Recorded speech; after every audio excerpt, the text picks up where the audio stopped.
बेलवा दाखिल की महिला को नहीं मिल रहा है न्याय माफियाओं के द्वारा कई बार जेल जा चुका है। आपका मकान को कब्जे में लेकर भाई को हिस्सा ना देने के मना करने वाला सजा, आपको धमकियों से भरा बोलता है जो करना हो कर ले, वह शासन या प्रशासन मेरा कुछ नहीं कर पाएगा, हिस्सा देने वाला नहीं हूँ। शासन में प्रशासन से गुहार लगाकर मैं थक चुका हूँ, शासन प्रशासन तक नहीं मेरा सुनता। एसडीएम, तहसीलदार, नायब तहसीलदार, कानून गो लेखपाल, आज तक सभी लोगों को हमने दरखास्त के माध्यम से अवगत कराया, लेकिन मेरा कहीं भी सुनी नहीं गई है। थकी हारी नवागंतक से हूँ। योगी राज का राज्य है, अपराधियों का बोलबाला है, चलता है। योगी राज का जिला भी पड़ता है। जब शासन प्रशासन नहीं सुन रहा तो मैं आम जनता का क्या होगा। क्या मैटर है आप लोगों का? नमस्कार सर, हम लोग बेलवा दाखिली से हैं। मैटर ये है कि मेरे साथ गोरखपुर जिला में पड़ता है जी। किस जगह में पड़ता है? ये पड़ेगा आपको पिड़ानी बेलवा दाखिली। ये बड़हलगंज के पास पड़ता है क्या? थाना हमारा बड़हलगंज है, तहसील हमारा गोला है। तहसील गोला है आपका? आपको क्या समस्या है? समस्या ये है, मेरे सास ससुर का घर में, खेत में, जमीन में 1/2 के हिस्सेदार हैं और पाटीदार लोग दे नहीं रहे हैं। आप कहाँ कहाँ तक जा चुकी हैं? मैं सीएम, जनता दरबार से लेके थाना, तहसील तक पूरा चक्कर लगा चुकी हूँ। हम लोग बहुत परेशान हैं। जी, आपको क्या दिलासा दिया गया जब आप इतने जगह चक्कर लगाई? तो आपको दिलासा क्या दिया गया? दिलासा ये दिया गया है कि एसडीएम सर बोले कि प्रक्रिया पूरी हो जाएगी तो आपको आपका अधिकार मिलेगा, लेकिन सर प्रक्रिया सिर्फ और सिर्फ नाम के लिए पूरी होती है और कोई कार्रवाई होती नहीं है।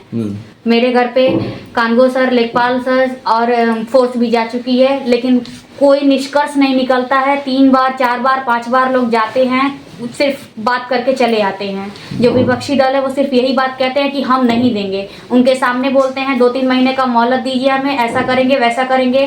फिर वो 1/2 के हिस्सेदार हैं और क्या सारा का सारा घर में कब्जा करके बैठे हुए, बोलते हैं हम देंगे ही नहीं, जितना दे चुके वो ज्यादा ही है। जो हिस्सेदार है उनका नाम बताइए। जो हिस्सेदार है वो 4 लोग हैं, जिनका नाम बंस बहादुर है, विजय बहादुर, विजय शंकर, शिव शंकर नाम है। और इसमें से सर जो बंस बहादुर है वो एचएसबी है। एचएसबी हैं जी, 2005 से और 2021 तक वो रहे हैं, उसमें जेल में थे। और उसके बाद आने के बाद जिन्होंने कुछ नहीं किया उनका सब कुछ हो चुका है।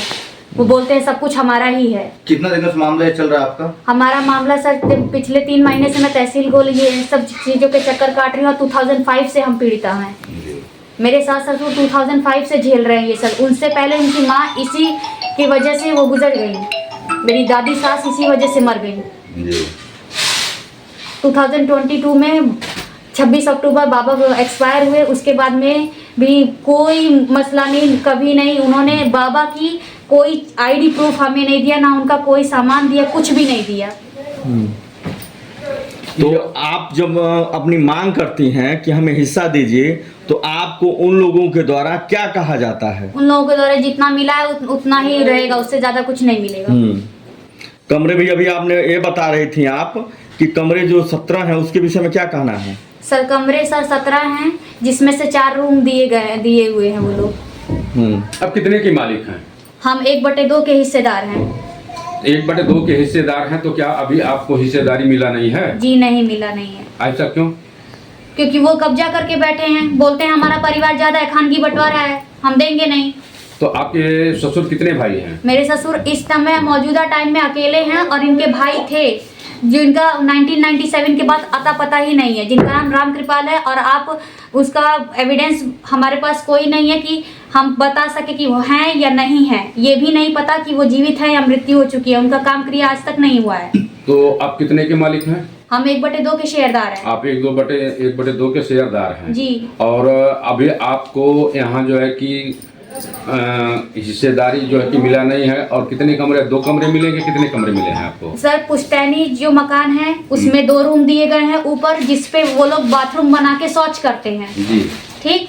और जो नया मकान उसी के बगल में बना हुआ है, बंगला 6 घर का बना है, उसमें 2 रूम दिए हुए हैं। हमारे रूम के सामने वो लोग तख्त बिछा के और हमारे ही रूम के सामने वो लोग अपना ट्रैक्टर, भैंस सब कुछ कर मतलब बिल्कुल रहने की स्थिति नहीं है। मेरी सास बहुत परेशान है। आपकी सास परेशान है जी। तो एसडीएम सर के पास गए थे आप? जी हाँ सर, मैं एसडीएम सर के पास गई थी। इस टाइम नए एसडीएम सर आए, उन्होंने भी यही बोला प्रोसीजर वाइज वर्क कीजिए, होगा क्यों नहीं। हर कोई तो बस यही बात कहता है कि प्रोसीजर वाइज वर्क कीजिए, होगा क्यों नहीं?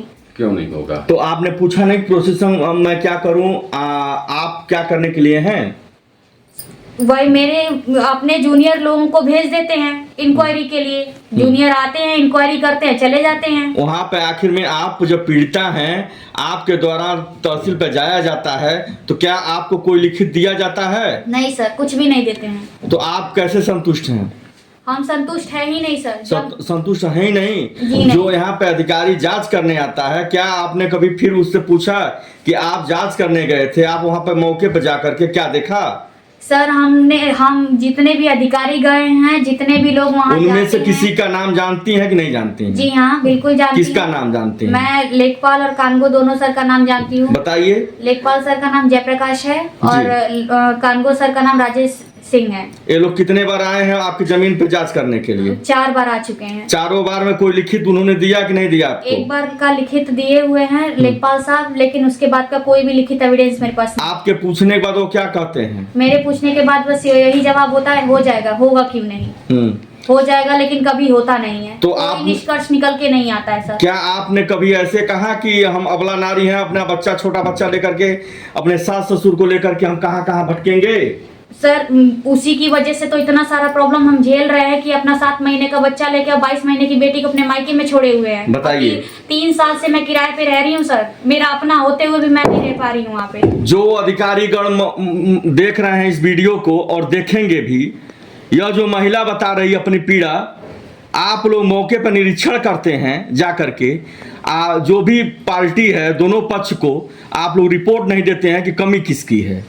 यही घटना अगर विशाल रूप धारण कर लेती है तो आप लोग अपना मुंह छिपाए हुए घूमते हैं कि हमें कोई न, हमसे जो बड़ा अफसर है वो हमें ना जान जाए। लेकिन आप लोग किसी भी जो भी इंसान है जो पीड़ित है उसके कभी भी जान की परवाह आप लोग नहीं कर सकते हैं। यह महिला देखिए, माता जी रो रही हैं, इनको आंसू टपक रहा है इन मीडिया कर्मियों को देख करके कि कहीं न कहीं जो है ये अचलस्त हैं और दौड़ रही हैं। यह भी महिला रो रही है, ये दौड़ रही है थाने से लेकर के कचहरी तक, कोर्ट तक। शर्म आनी चाहिए आप लोगों को।